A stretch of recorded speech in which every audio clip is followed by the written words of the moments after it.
Hyderabad Banjara hills లో JAC chairman గజ్జల కాంతం కేటీఆర్ పై ఘాటు వ్యాఖ్యలు చేశారు. అధికారాన్ని అడ్డుపెట్టుకొని అడ్డదిడ్డంగా తెలంగాణ సొమ్ము దాచుకున్న కేటీఆర్ జీవితాంతం తిహార్ జైలుకు పోక తప్పదన్నారు. తెలంగాణ రాష్ట్రాన్ని కుటుంబ సమేతంగా దోచుకున్నారని ఆరోపించారు. కేటీఆర్ ఫార్ములా ఈరెస్ కేసులో 55 కోట్ల అవినీతికి పాల్పడ్డారని విమర్శించారు. సెంటిమెంట్ ఉపయోగించి లబ్ధి పొందాలని చూడడం సిగ్గుచేటన్నారు.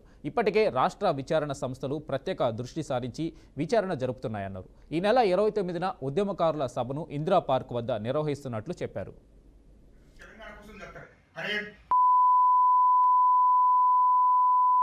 ఇంత దోపిడీ జరిగింది కదా, ఏసీపీ వాళ్ళు తీసుకపోయింది కదా, విషం ముచ్చుకొని సావురపోయింది, లేకుంటే చెప్పులు పట్టు కొడుతుంది తెలంగాణ ప్రజలు. నువ్వు తెలంగాణ రైతుల గురించి మాట్లాడే హక్కు నీకు లేదు. రైతులను మోసగించారు, మీరు దళితులను మోసగించారు. దళితులు ముఖ్యమంత్రి అన్నారు, అమలు చేసేదారా మీరు?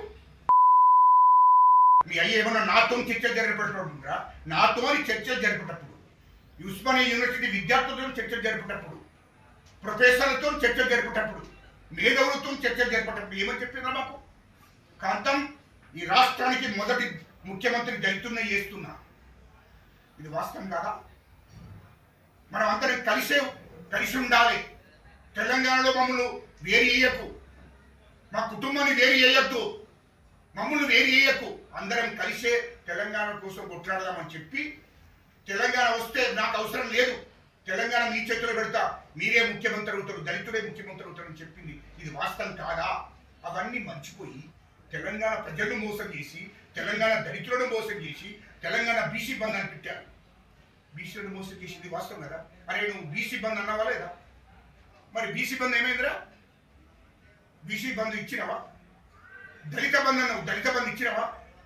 దళితులకు 3 ఎకరాల భూమి అన్నావు, 3 ఎకరాల భూమి ఇచ్చినవా? ఉద్యోగాలు తెలంగాణ రాష్ట్రం రాగానే, మన ప్రభుత్వం ఏర్పడగానే ఉద్యోగాలు ఇస్తున్నాం, ఇంటికో ఉద్యోగాలు ఇచ్చిన కాంగ్రెస్ పార్టీకే, కాంగ్రెస్ ప్రభుత్వాన్ని విమర్శిస్తున్నారు. మా ముఖ్యమంత్రి గారిని రేవంత్ రెడ్డి గారిని వాడు ఇష్టం వచ్చినట్టు మాట్లాడితే నాకే కోసేస్తా కేటీఆర్. తమాషా వేస్తే నీ ఇల్లును ముట్టడిచ్చి నిన్ను ఫస్ట్ ఈ చట్టం కాదు, నిన్ను తెలంగాణ ప్రజలతోనే ఇక్కడి నుంచి ఉరికిపిచ్చి ఏర్పాటు చేపిస్తారు.